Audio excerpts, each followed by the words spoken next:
નમસ્કાર, આપ જોઈ રહ્યા છો મંતવ્ય ન્યૂઝ અને સૌરાષ્ટ્ર સુરત સાથે હું છું આપની સાથે નંદની। સમાચારોની શરૂઆત કરીશું। રાજકોટમાં કોંગ્રેસમાં ટિકિટ વિતરણને લઈને આંતરિક ગૂંચવણ વધુ ગાઢ બની રહી છે। પૂર્વ કોર્પોરેટર ઘનશ્યામસિંહ જાડેજાને ટિકિટ ન મળતા તેમણે પ્રભારી જેનીબેન ઠુમ્મર પર જ્ઞાતિવાદના આક્ષેપો કર્યા છે અને મુદ્દો અમિત ચાવડા સમક્ષ રજૂ કર્યો છે। જાડેજા મુજબ તેમની લોકચાહના હોવા છતાં ટિકિટ કાપવામાં આવી છે। બીજી તરફ ઉમેદવાર શૈલેષ રૂપાપરાએ આક્ષેપોને ખોટા ગણાવી પક્ષના નિર્ણયને સમર્થન આપ્યું છે।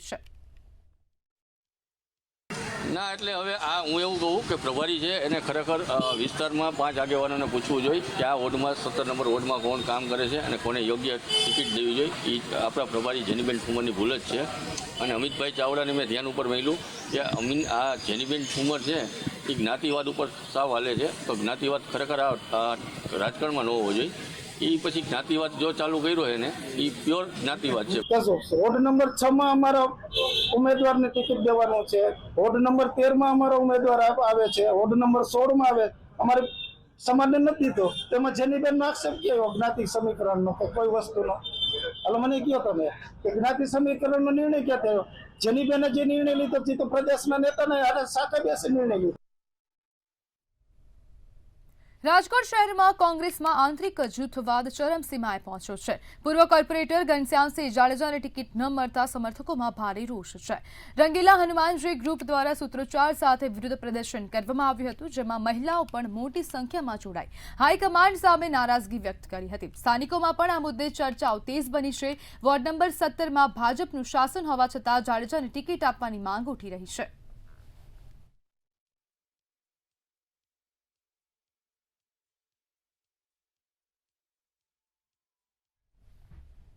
સુરેન્દ્રનગરના લીંબડી તાલુકાના કોળી સમાજના આગેવાન સહિત 50 થી 60 લોકો ભાજપ છોડીને કોંગ્રેસમાં જોડાયા છે।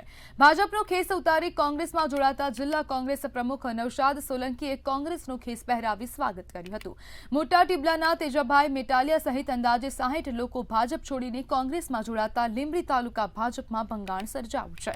કોંગ્રેસમાં જોડાયેલા આગેવાનોએ ભાજપમાં ભ્રષ્ટાચાર અને કોઈ કામ થતા ન હોવાનો આક્ષેપ કરીને ભાજપ છોડ્યું છે। મારું નામ તેજાભાઈ નરસિંહભાઈ મેટાલિયા। હું લગભગ ભાજપ જ્યારથી આવ્યું 38 વર્ષથી એક ધારો ભાજપ પાર્ટીમાં હતો, પણ 8-10 વર્ષથી જેમ નવા માણસો જેમ આવતા જાય એમ આપણો અન્યાય જૂના માણસોને અન્યાય થવા માંડવાનો અને એટલો બધો ભ્રષ્ટાચાર છે બાકી નહીં। આપણે જે કામ બતાવીએ કોઈ કામ કરે નહીં અને એમનું ધાર્યું બધા કરતા થાય નવા આવ્યા બધા। કોળી સમાજની તમારી સુરેન્દ્રનગર જિલ્લામાં વસ્તી વધારે? અમારી કોળી સમાજની વસ્તી સુરેન્દ્રનગર જિલ્લામાં લગભગ 70% ઉપર છે। કોળી સમાજના વરિષ્ઠ આગેવાન અમારા કોળી સુરેન્દ્રનગર જે 52 ગામ કોળી સમાજ કહેવાય, ખૂબ સૌથી મોટું પરગણું કહેવાય અને સૌથી પ્રભાવિત પરગણું કહેવાય। એના પ્રમુખ આદરણીય તેજાભાઈ મેટાલિયા જે ભારતીય જનતા પાર્ટીના એક વરિષ્ઠ આગેવાન છે, એમણે આજે ભારતીય જનતા પાર્ટીનો ત્યાગ કરી અને કોંગ્રેસ પક્ષની અંદર પ્રવેશ કર્યો છે।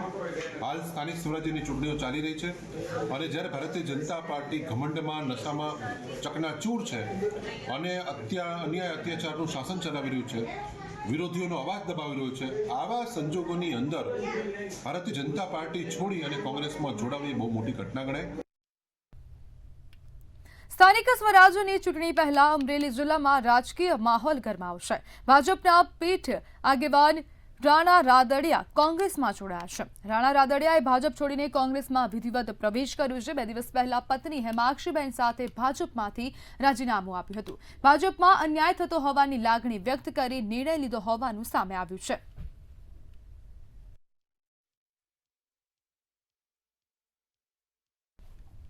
જામનગરમાં સ્થાનિક સ્વરાજ્યની ચૂંટણીને લઈને રાજકીય માહોલ ગરમાવશે। ત્યારે જામનગર મનપાના વોર્ડ નંબર 6ના પૂર્વ કોર્પોરેટર ફુરકાન શેખ તેમના સમર્થકોની સાથે કોંગ્રેસમાં જોડાયા છે। પૂર્વ સાંસદ વિક્રમ માડમની ઉપસ્થિતિમાં કોંગ્રેસનો ખેસ ધારણ કર્યો હતો। ફુરકાન શેખના લાંચ કેસને લઈને વિક્રમ માડમે પ્રતિક્રિયા આપી હતી। તેમણે કહ્યું કે કેસ સાબિત નથી થયો, જેથી તેઓ આરોપી ના ગણી શકાય।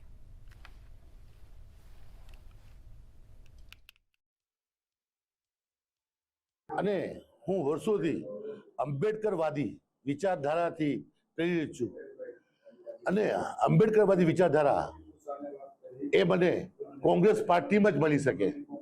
અને કોંગ્રેસ પાર્ટી પોતે એક આંબેડકર વિચારધારા ઉપર ચાલવાવાળી પાર્ટી છે, એટલે હું કોંગ્રેસ પાર્ટી જોઈન. હું હિન્દુસ્તાનની એક પણ પાર્ટી એવી દેખાડો કે જેના નેતાઓ પર ગુનો દાખલ ન થયો હોય. ભયંકર ગુનાઓ હોય તોય મિનિસ્ટર હોય. આજ કેન્દ્રની અંદર પણ મિનિસ્ટરો છે કે જેના ઉપર આવા કેસો ચાલે છે. આક્ષેપ કરવો એ એક વાત છે અને ગુનો સાબિત કરવો એ બીજી વાત છે. ગુનો સાબિત થાય પછી જ ગુનેગાર કહેવાય. આજે તો જેના ઉપર ગુના સાબિત થયા છે એવા કેન્દ્રમાં અને રાજ્યમાં ભારતીય જનતા પાર્ટીના કેટલાય લોકો મિનિસ્ટર થઈને બેઠા છે. મોરબી જિલ્લામાં રાજકીય હલચલની વચ્ચે કોંગ્રેસને મોટું બળ મળ્યું છે. જિલ્લા કોંગ્રેસના પૂર્વ પ્રમુખ મુકેશ ગામી 2 વર્ષ પહેલા ભાજપમાં જોડાયા બાદ આજે ફરી કોંગ્રેસમાં વાપસી કરી છે. જિલ્લા કોંગ્રેસ કાર્યાલયે ખેસ ધારણ કરીને ઘર વાપસી કરતા કાર્યકરોમાં ઉત્સાહ જોવા મળી રહ્યો છે. પ્રમુખ કિશોરભાઈ શિખલિયાના અવસાન બાદ કોંગ્રેસને મજબૂતી મળતી નજરે પડે છે.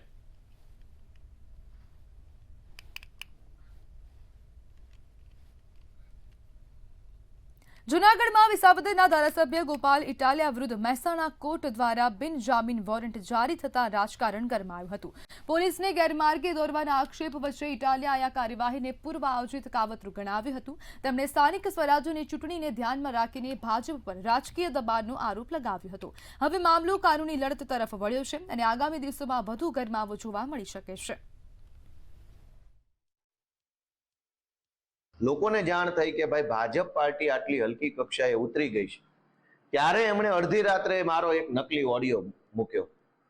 હવે નકલી ઓડિયોની અંદર પોલીસ સામે ચાલીને મને જાણ કરે છે, જીતુ નામનો પોલીસ વાળો, કે ગોપાલભાઈ પોલીસ આવવાની છે. પછી કથિત ગોપાલભાઈ જે ઓડિયોમાં છે એમ કે છે ભલે આવે. પાછા પોલીસ વાળો પાછો સામે ચાલીને જાણ કરે છે કે તો ઘરે કોઈ નહીં હોય તો તમે તો ઘરે હશો નહીં, અને એ ખબર છે હું ઘરે નહીં હોઉં.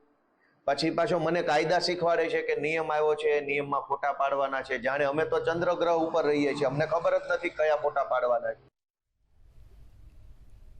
રાજકોટના ગોવર્ધન ચોક નજીક દૂષિત પાણીની સમસ્યાથી લોકો હેરાન પરેશાન થઈ રહ્યા છે. દૂષિત પાણીની સમસ્યાને લઈ રજૂઆતો કરવા છતાં કોઈ કાર્યવાહી ન કરાતા લોકોમાં રોષ જોવા મળી રહ્યો છે. પાણીની સમસ્યાને લઈ આર્યમાન રેસિડેન્સીના રહીશોએ થાળી અને વેલણ લઈને વિરોધ કર્યો હતો. પાણીમાં ફીણ અને દુર્ગંધ આવતી હોવાના કારણે લોકોમાં રોગચાળો ફેલાવાની ભીતિ ઊભી થઈ છે.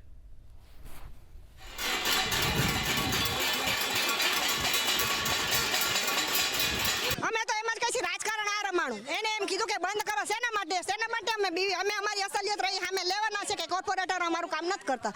2 વર્ષથી એકલા ગટરના પાણીમાં જીવી છે. શેના માટે?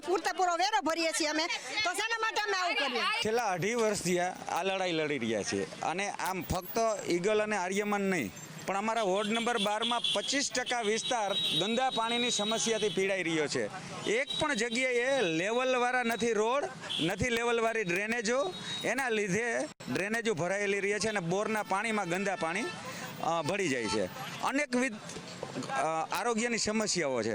જ્યારે લોકો આજે વેલણ લઈ અને ચૂંટણી આવી છે, સત્તા પક્ષોના પગ હેઠેથી રેલો જ્યારે નીકળી ગયો છે, 2.5 વર્ષની લડાઈમાં ઓનલાઈન ફરિયાદો મારી પાસે છે અને ફક્ત ઉલટા ચોર કોટવાલ કો દાટે એવી રીતે અધિકારીઓએ ફક્ત અડધી કલાકના વિરોધમાં સોસાયટીઓના પ્રમુખોને નોટિસ મોકલી દીધી. મને આમાં એવું લાગે છે કે ઈગલ સોસાયટીના મિત્રોને જે રીતે મળ્યા, એ સોસાયટીના લોકોએ પણ છે એ વિરોધ કર્યો કે તમે આ વાતને રાજકીય હાથો ન બનાવો.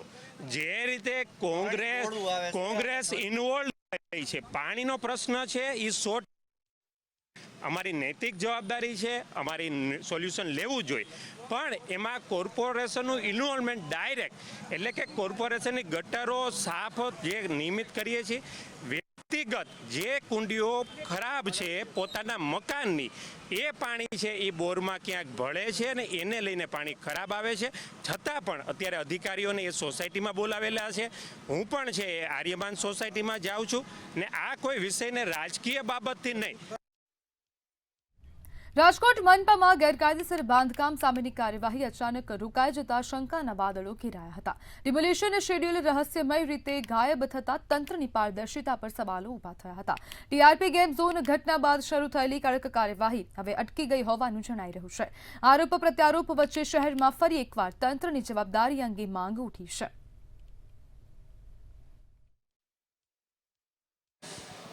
રાજકોટ મહાનગરપાલિકામાંથી રહસ્યમય રીતે જે ડિમોલિશનનું શેડ્યુલ છે તે તેની ફાઇલ જે બનાવવામાં આવી હતી તે ગાયબ છે.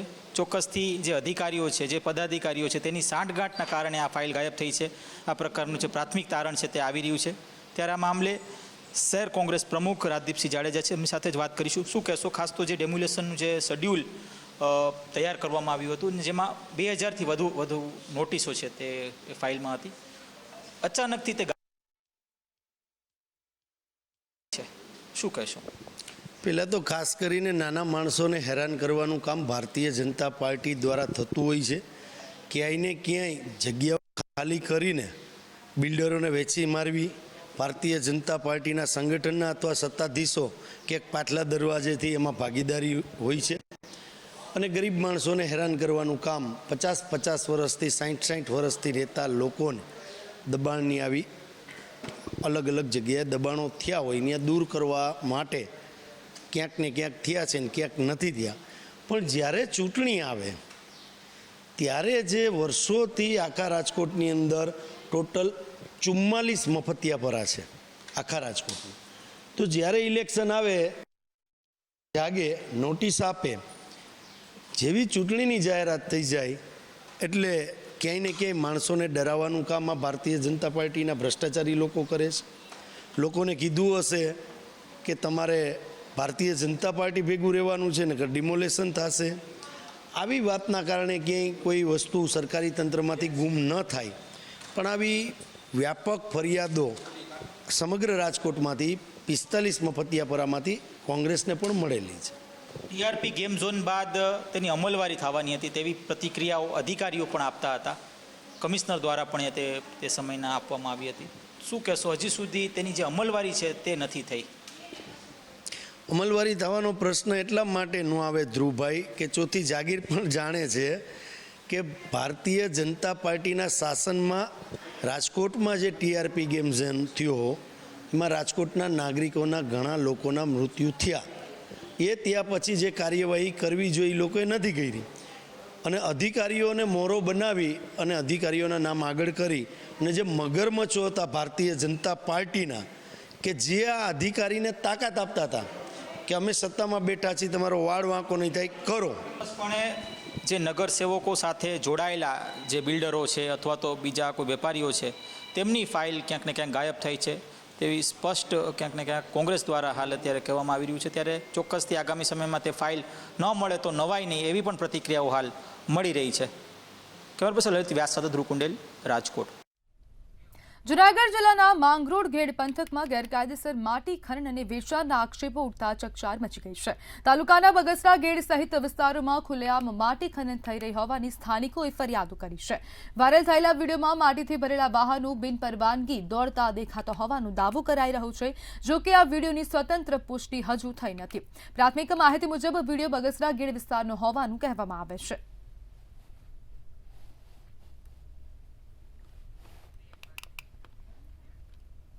અમરેલીના સાવરકુંડલા વિસ્તારમાં બાઢડા ગામ પાસે એક સિંહણ કૂવામાં પડી જતા મોત થયું હતું, જેને લઈને હાહાકાર મચી ગયો હતો. વન વિભાગે તાત્કાલિક રેસ્ક્યુ કરીને મૃતદેહ બહાર કાઢ્યો હતો, પરંતુ સતત ઘટનાઓએ ચિંતા વધારી હતી. 24 કલાકમાં સિંહોના 2 મોત સામે આવતા સુરક્ષાને લઈને ગંભીર પ્રશ્નો ઉભા થયા હતા.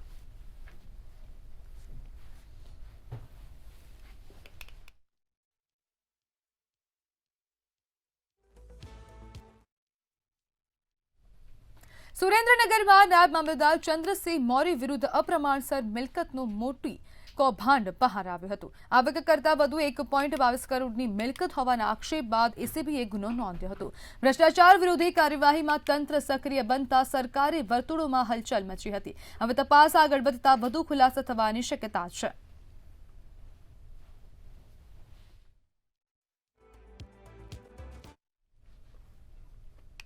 તો સમાચારમાં આગળ વાત કરીએ તો આ મહત્વપૂર્ણ સમાચાર સામે આવી રહ્યા છે, જેમાં સુરેન્દ્રનગરમાં નાયબ મામલતદાર અને પટ્ટાવાળો લાંચ લેતા ઝડપાયો છે. લખતર મામલતદાર કચેરીમાં ખેતીની જમીનમાં નોંધ પાડવા માટે અરજદાર પાસે લાંચ માંગી હતી. ₹20,000 લાંચ લેતા કચેરીમાં રંગે હાથ ઝડપાયા હતા. ત્યારે એસીબીએ બંને આરોપી જયદીપસિંહ પરમાર અને કનકસિંહ ઝાલાને ઝડપી કાયદેસરની કાર્યવાહી હાથ ધરી છે.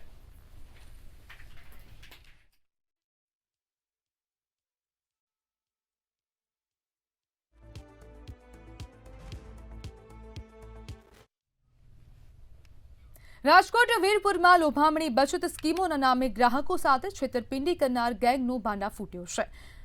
વિવિધ સ્કીમો ચલાવી લોકો પાસેથી રૂપિયા ઉઘરાવી પાકતી મુદતે પરત ન આપતા પોલીસે 6 આરોપીઓને ઝડપી પાડ્યા છે.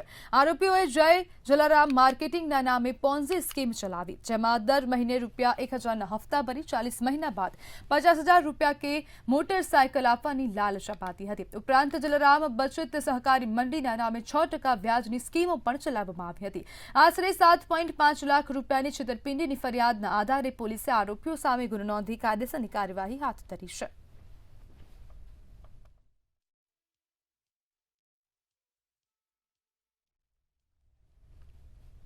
સુરતના સારોલીમાં કાપડ વેપારી સાથે છેતરપિંડીનો બનાવ બન્યો હતો, ત્યારે આ મામલે પોલીસે રૂપિયા 21 લાખની છેતરપિંડી કરનાર દલાલને ઝડપી પાડ્યો છે. આરોપીએ કુલ રૂપિયા 75.93 લાખનો માલ મંગાવ્યો હતો અને બાકી નીકળતા 21.5 લાખ ન ચૂકવી ફરાર થયો હતો. ત્યારે પોલીસે કાર્યવાહી કરી આરોપી અર્પિત ધોત્રાને ઝડપી મુખ્ય આરોપીને પકડવા ચક્રો ગતિમાન કર્યા છે.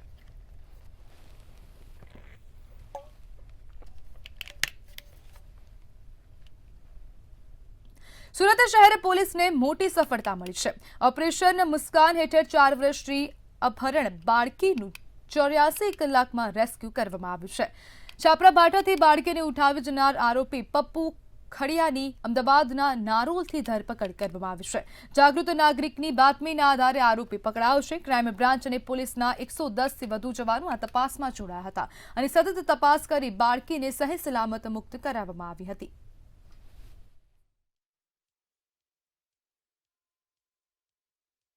અમદાવાદના એક નારોલ વિસ્તારના જાગૃત નાગરિકે સુરત શહેર ક્રાઇમ બ્રાન્ચના પીઆઈને ફોન કર્યો હતો અને કહ્યું હતું કે આ ફોટોગ્રાફ જે સોશિયલ મીડિયા પર વાયરલ થયો છે, આ દીકરીને આ વ્યક્તિ સાથે મેં ગઈકાલે એક જગ્યાએ જ્યાં ફ્રીમાં જમવાનું મળે છે એ જગ્યાએ એને બેઠેલો અને જમતો જોયેલો હતો. તાત્કાલિક ક્રાઇમ બ્રાન્ચની જે ટીમો વડોદરા અને આણંદમાં તપાસ કરી રહી હતી, એ ટીમો તાત્કાલિક અમદાવાદ જવા રવાના થઈ હતી અને સાથે સાથે અમારા જે ડીસીપી ક્રાઇમ બ્રાન્ચ ઓજિયા સાહેબ છે એમણે અમદાવાદનો પણ સંપર્ક કર્યો હતો અને અમદાવાદની નારોલ પોલીસની ટીમ અને સુરત શહેર ક્રાઇમ બ્રાન્ચ તમામ ટીમોએ જે વિસ્તારમાં આ બાળકી ગઈકાલે રાત્રે જોવા મળી હતી વિસ્તાર કોર્ડન કર્યો હતો અને વિસ્તારમાંથી આ બાળકીને હેમખેમ શોધી કાઢવામાં સફળતા મળી છે. જે આરોપી છે પપ્પુભાઈ ખડિયા જાતે ભુરિયા, એ ઓરિજિનલી દાહોદનો છે અને અહીંયા તાપી નદીના કિનારે આ છાપરા ભાઠા એરિયાના કિનારે છૂટક મજૂરી કામ કરે છે અને આ વ્યક્તિ છે એની સાથે અન્ય 2 બાળકો પણ મળી આવ્યા છે.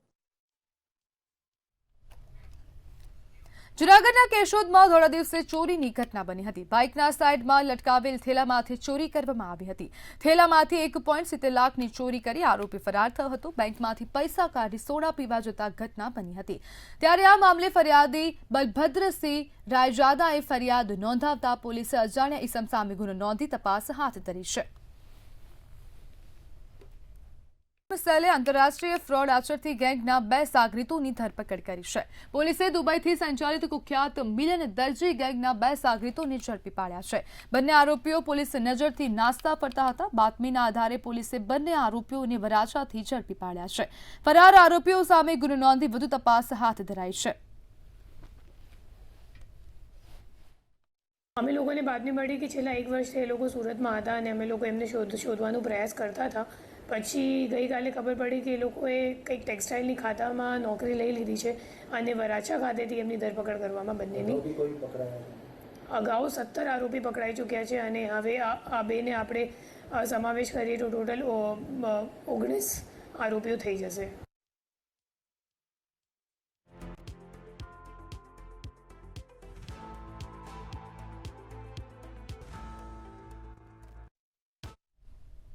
સમાચારમાં આગળ વાત કરીએ તો સુરત ખાતેથી સમાચાર સામે આવી રહ્યા છે. તો સુરતથી આ મહત્વપૂર્ણ સમાચાર સામે આવી રહ્યા છે. સુરતના વોર્ડ નંબર 22માં દાવેદારી કરનારા કાર્યકર્તા ચર્ચાનું કેન્દ્ર બન્યા છે.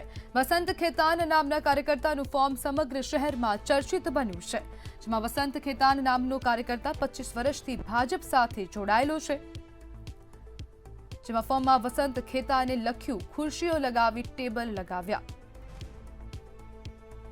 પાર્ટી મને મોકો આપશે તો હું ઉમેદવારી નોંધાવીશ તેવું વસંત ખેતાનનું આ નિવેદન સામે આવ્યું છે. તો વોર્ડ નંબર 22માં દાવેદારી નોંધાવનાર કાર્યકર્તા હવે ચર્ચિત બન્યા છે અને ચર્ચાનું કેન્દ્ર બન્યા છે તેમનું ફોર્મ હવે વાયરલ થઈ રહ્યું છે અને જ્યાં કાર્યકર્તાએ જે ફોર્મ ભર્યું છે તે સમગ્ર શહેરમાં ચર્ચાનું કેન્દ્ર બન્યું અને વસંત ખેતાર નામનો કાર્યકર્તા 25 વર્ષથી ભાજપની સાથે જોડાયેલો છે તેમને જે ફોર્મમાં જે લખ્યું છે જે ખુરશીઓ લગાવી અને ટેબલ લગાવે તે એક ચર્ચાનું કેન્દ્ર બન્યું છે। मैं पिछले 25 सालों से पार्टी का भारतीय जनता पार्टी का समर्पित कार्यकर्ता के नाते अपनी जिम्मेदारी निभा रहा हूं और वार्ड नंबर 22 के सूरत महानगर पालिका के चुनाव में मैंने वार्ड नंबर 22 से बीजेपी से दावेदारी का फॉर्म भरा है। पिछले 25 सालों में मैंने जो काम किया है सामान्य तौर पर हर कार्यकर्ता करता है, मैंने कोई बहुत बड़े काम नहीं किए हैं, लेकिन एक कार्यकर्ता होने के नाते मैंने पार्टी के कार्यक्रमों में दरिया बिछाने से लेके कुर्सियाँ लगाने, टेबल लगाने के ये सामान्य काम मैंने किए हैं। वो काम मैंने फॉर्म के जरिए मैंने अपने पर्यवेक्षकों को मैंने बताने की कोशिश करी है। तो सूरत खातेથી સમાચાર સામે આવી રહ્યા છે તો સુરતથી આ અન્ય સમાચાર સામે આવી રહ્યા પક્ષોને કહેવા માંગીએ છીએ કે ધીરે ધીરે આ સવર્ણ સમાજને અલગ કરી અને જે મૂળ વિચારધારા છે એની અંદર સનાતનની વાતો કરવી છે અને સનાતનની વાતો કરનારા લોકો સનાતની તરે અંદરો અંદર જ ભાગ બટાઈના ધંધા થઈ રહ્યા છે। વય મનુષ્ય વધતું જાય છે, એકબીજા ઉપર હિન્દુઓ જ હિન્દુઓની સામે આવી જાય એવી સ્થિતિ આ તકે ઉપસ્થિત થઈ છે। તો મારી તમામ પક્ષને ચેતવણી છે કે જ્યાં સવર્ણ સમાજની ટિકિટ હોય તે સવર્ણ સમાજને જ મળે અને સવર્ણ સમાજ નેતા આનો વિરોધ કરે। આગામી દિવસોની અંદર સવર્ણ સમાજ ભેગો થવાનો છે અને આના માટે બહુ મોટી લડાઈ કરવાની રહેશે। પશ્ચિમ રેલવે વર્ષ 2025-26 દરમિયાન ટિકિટ ચેકિંગ અભિયાનમાં ₹209.30 કરોડનો દંડ વસૂલ્યો હતો। સુરત સ્ક્વોડે 22.91 કરોડની વસૂલાત સાથે સમગ્ર તો સમાચારમાં હાલ બસ આટલું જ। હવે જુઓ સીધો સંવાદ મારા સહયોગી રોનક સાથે।